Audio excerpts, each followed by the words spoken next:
तर तिकडे छत्रपती संभाजीनगरमध्ये यंदाची मनपा निवडणूक कोणत्याही युती आघाडीशिवाय सर्व पक्षांच्या सबळ लढतीमुळे अधिकच रंगतदार झाल्याचं दिसतंय। प्रचारामध्ये विकासाचे मुद्दे आहेतच, पण त्याचबरोबर तणाव, आरोप प्रत्यारोप आणि संघर्षाच्या घटनांनी सुद्धा वातावरण ढवळून निघालंय।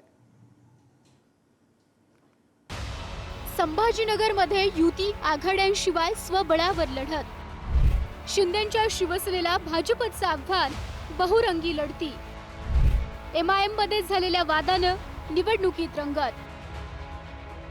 छत्रपती संभाजीनगरमध्ये शिंदेंच्या शिवसेनेला भाजपनं आव्हान दिलंय। जवळपास सगळेच पक्ष स्वबळावर निवडणुकीच्या रिंगणात उतरलेले दिसतात। युती आघाडी नसल्यामुळे लढती बहुरंगी होतात। प्रत्येक पक्ष आपली ताकद पणाला लावताना दिसतोय। संभाजीनगरचा पाणी प्रश्न, पर्यटन विकास, शहरातील पायाभूत सुविधा प्रकल्प, नामांतराचा मुद्दा, धार्मिक मुद्दे हे प्रचाराचे मुख्य मुद्दे राहिले। प्रचारादरम्यान MIMचे माजी खासदार इम्तियाज जलील यांच्या रॅलीवर काँग्रेसच्या कार्यकर्त्यांनी हल्ला केल्याची घटना घडली। या घटनेनंतर शहरात मोठा तणाव निर्माण झाला। काँग्रेस आणि MIMच्या दोन्ही बाजूंच्या 100 पेक्षा अधिक कार्यकर्त्यांवर गुन्हे दाखल करण्यात आले। यानंतर MIMचे राष्ट्रीय अध्यक्ष अझदुद्दीन ओवैसी आणि अकबरुद्दीन ओवैसी यांनी शहरात सभा आणि रॅली घेत शक्ती प्रदर्शन केलं।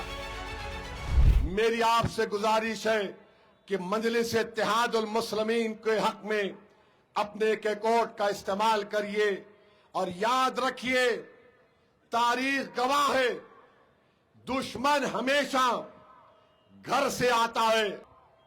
तुम तारीख का वो हिस्सा बनोगे कि तुम सारी दुनिया को पैगाम बता दोगे कि हम 2 बार हारे मगर तीसरी बार हम कामयाब होंगे और उसके बाद हर बार कामयाबी होगी, हर बार कामयाबी होगी इंशाअल्लाह।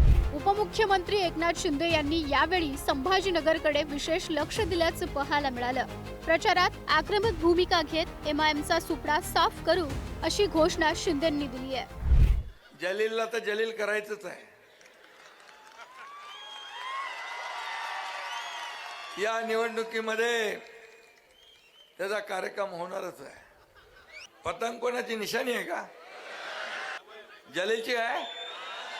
मग पतंग कापली। आपल्याला विधानसभेच्या निवडणुकीत तुम्ही 4 मुंड्या चित केलं त्यांना, आता पालिकेत देखील त्यांची वळवळ आपल्याला कायमची ठेचायची आहे ना। दुसरीकडे मुख्यमंत्री देवेंद्र फडणवीस यांनी टॉक शो मधून संभाजीनगरमध्ये केलेल्या विकास कामांचा पाढा वाचलाय। पुढील 5 वर्षांचं व्हिजन मांडत येत्या काळात संभाजीनगरला मुबलक पाणी मिळेल असा शब्दही त्यांनी दिला।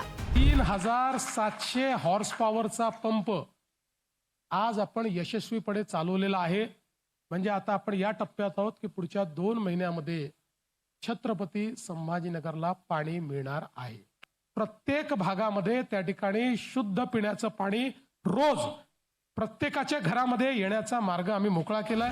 तर उद्धव ठाकरेंच्या सभेत पाणी योजनेवरून शिंदेंची शिवसेना आणि भाजपवर जोरदार टीका करण्यात आली।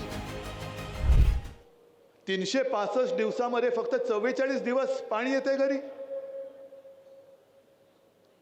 काय संभाजीनगरमध्ये माणसं राहतात की नाही? प्यायला पाणी मिळत नाहीये, दारूचे परवाने पटपट मिळत आहेत,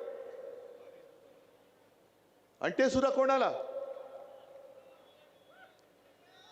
दारू तुम्हाला संभाजीनगर कराना, दारू पाजण्यासाठी परवाने द्यायला सरकारला जमतंय, पण पाणी द्यायला नाही जमत। इतर पक्षांच्या नेत्यांच्या सभा, प्रचार रॅलीमुळे ही निवडणूक गाजली।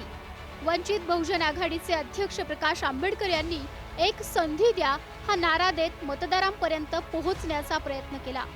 राष्ट्रवादी काँग्रेसच्या दोन्ही गटांच्या प्रमुख नेत्यांनी मात्र संभाजीनगरकडे पाठ फिरवल्याचं पाहायला मिळालं। विकासाचे दावे, पाणी प्रश्न, धार्मिक राजकीय आरोप, तणावाच्या घटना आणि स्वबळाची बहुरंगी लढत, या सगळ्या छत्रपती संभाजीनगरचा कौल नेमका कुणाच्या बाजूने झुकणार याकडे संपूर्ण राज्याचं लक्ष लागलं आहे। कॅमेरा पर्सन अमोल वाघुलेसह मी सचिन जिरे, पुढारी न्यूज, छत्रपती संभाजीनगर।